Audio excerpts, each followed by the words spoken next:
What is stacking? I mention it, I talk about it a lot. It is a practice that I do on a daily basis. And I get people that ask me, and they're like confused, they're like, I don't even get what this is. And that makes sense because I haven't really talked about it a ton before. Hasn't been a part of what I've explained to different people. But it's something that I use in my life on a daily, consistent basis. I've found it to be more powerful than therapy. I still go to therapy, so don't go all crazy on me. It's more powerful than therapy a lot of times. And a lot of times when I stack, I actually export it and send the PDF to my therapist to be like, hey, this is what I processed today. And she's like, oh, that's awesome. Looks like we don't have to go down that road. Or, hey, this opened up some doors. We need to talk about this.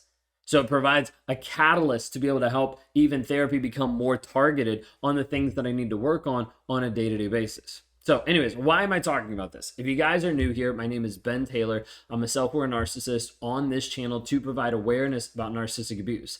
A lot of what I talk about is from my perspective of narcissism and narcissistic abuse, being a narcissist and being the person that has hurt and abused other people. Now working through my own life and my own transformation of where I am now, helping empower people break free from the trauma bond, the rumination, the intrusive thoughts, the guilt, and be able to understand how they can live empowered. One of the biggest tools that has helped me that we bring to the table for survivors is this tool called stacking. And that's what I'm going to break down for you today. I'm going to walk you through like the 4 steps and the 4 frameworks that stacking is built up in. I can't walk you through a specific stack because there's a lot of different nuances with it, depending on how you answer a question or how you move forward or what type of stack. There's a lot of different versions of stacking that we have out there.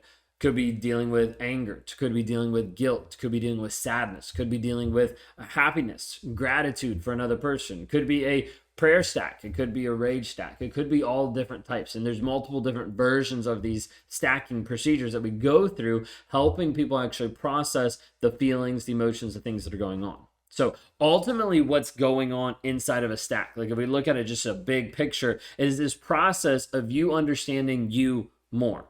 And when I talk about that, we're talking about getting you clarity. That is the whole goal. So like for me, being able to step into a stack and be able to get clarity about the story that I believe is essential, because I want to view stuff in a different light. I want to view stuff that I'm right. I want to view stuff in the place that I'm the good person, when in reality I wasn't.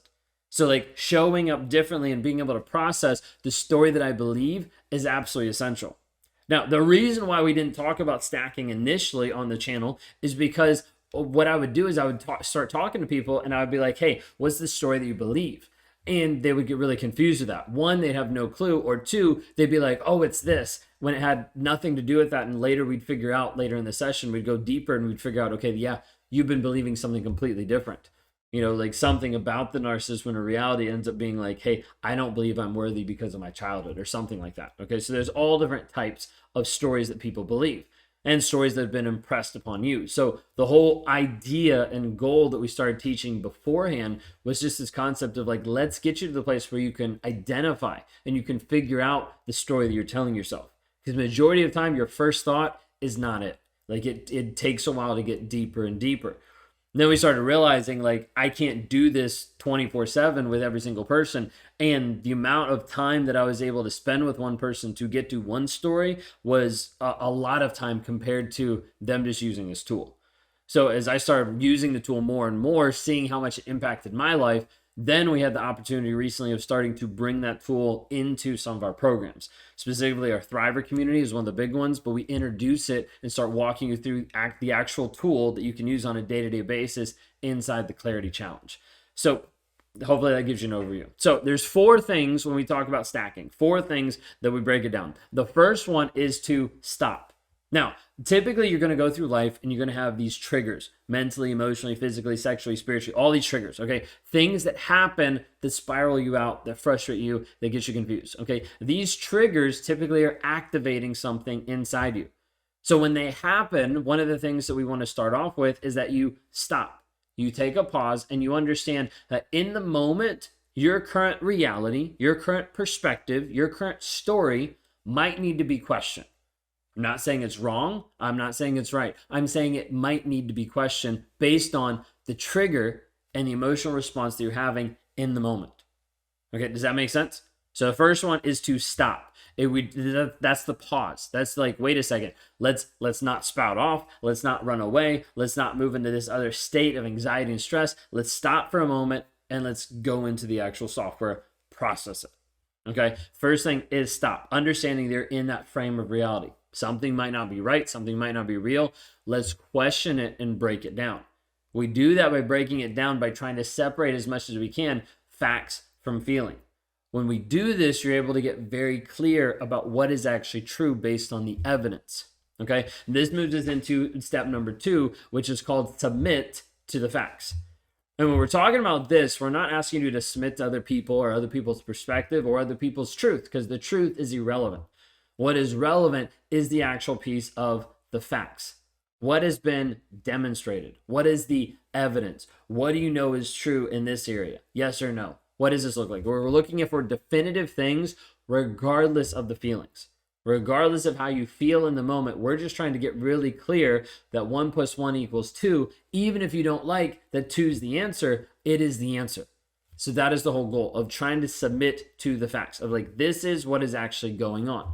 Now, when this happens, is going to produce this like frustration, anxiety, stress inside of you, because you're like, I don't like the facts. Like, I don't feel good about the facts. I get that.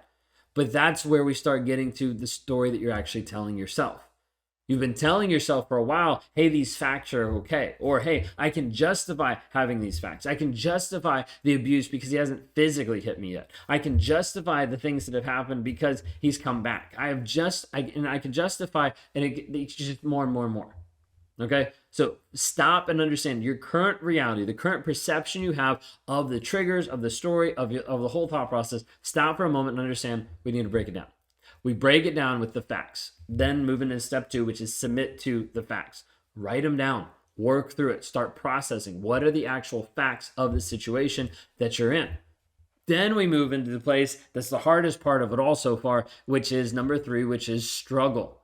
When we talk through this aspect of struggle, we're talking about what has been the focus that has got you to this place. Like, what has been the story that you've told yourself? Well, if I would have loved him better, then he wouldn't have cheated on me. If I would have given him more sex, then he wouldn't have gone to the next person. If I would have been good enough, then he would have stayed with me and not divorced me. Okay? So that is the current story that you're believing, that thought process. So you take that and then you match it up with the facts. And then we compare them. How does your story actually match up to the facts? Because that's been your focus, your perspective, your idea, your thought, your story. That has been the thing that has produced the current facts in your life right now. And you're like, well, I don't like those facts. Totally get that. So what do we need to change in how you're actually focusing? Well, I might need to focus less on him and more on me.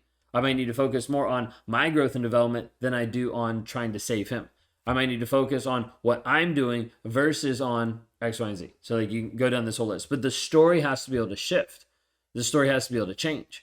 Oftentimes that story is getting changed or modified or completely obliterated, and we're birthing a brand new story based on the facts, based on the actual piece of like, regardless of what you would have done, he still would have left you because he didn't care. Like, regardless of how much sex you gave him, it didn't matter. He still went to be with another person because he was more interested in gratifying his own desires than he was on actually being faithful. Like, you'll see, like, regardless of how much you changed and how much you modified yourself for him, he never changed anything for himself, and he continued to go to other people. Okay, just using it just from one perspective, just to help you understand, like, that frame of reference. So we stop, we admit, hey, something might not be real, something might not be right in this frame of reference. Let's take a moment and let's actually submit to the facts. Let's write down the evidence, we'll see the facts. Let's actually submit to, like, hey, this is actually what's going on. Your facts are your reality. Like, this is the actual truth versus your own perception. Then we struggle with that. What does that actually look like? How does that feel? Because going back and forth is tough. You're fighting with your focus and your stories that have been going and waging war back and forth to justify what's been happening. Then we move into the 4th stage, and the 4th one is called strike. Basically, it's a fancy word for just saying you need to take action. Now, this action could be working on memorizing and implanting the new story, because it's been something that you haven't heard for such a long period of time that you are good enough, or that him leaving had nothing to do with you but his own desires, all different types of pieces of this. So like getting that back into your mindset, getting that back into who you actually are is essential. It's going to take time, and it's going to take doing this multiple times. So over the past, let's say, year and a half, maybe almost 2 years, the amount of stacks that I've done is above 1,300 because like I've had to work on it over and over and over again. And so each day I wake up and I do at least one stack a day, going through the process of like, what do I have to do, adjust, or change in the mindset of what I'm believing and thinking on a day-to-day basis. For survivors, we bring this to the table, and this eradicates the majority of the trauma bond. This starts showing them the tools that they can be liberated every single day. And we have people that sometimes are stacking 1, 2, 3, 5 times a day based on all the triggers that's on them, but they're starting to process it. And they're processing it a lot faster because they're not having to wait a week until they go to therapy to be able to process all the pent up stuff that's happening throughout the week. And even journaling a lot of times doesn't get it out as effectively as what we're able to teach and show people to do on a day-to-day basis inside the stacking and the stacking software that we use. If any of this is resonating with you and you're like, hey, I want to know more about this, I want to see how it's actually broken down, I want to actually learn the process and use the tool, then I encourage you to go to claritychallenge.net. Through the 45-day Clarity Challenge, we actually break this tool down so you can understand it, but also get it into your hands. While you're inside the Clarity Challenge, you have the access to the tool and you're able to start moving forward with that on your phone, on your iPad, on your computer, anything like that, so that you can actually see, hey, I can process this, I can put this through this system every single day, every single trigger, and see how much it actually does for you. See how much it actually helps you grow. There are hundreds of people that have gone through that specific challenge. There are thousands and thousands of people that use the Stack software, not just Raw Motivations, but just other companies and other people that actually use this around the globe and helping them get clarity of mind. We're just bringing it into the therapy, the coaching, the abuse space, and it's never been in here before, to have people ultimately break free of the mindset, the thought process, the trauma bond, the rumination, the intrusive thoughts, the limiting things, the things that are obstacles in your way right now will oftentimes get eliminated by using this process called stacking. If you want to know more about it, go to claritychallenge.net today to sign up.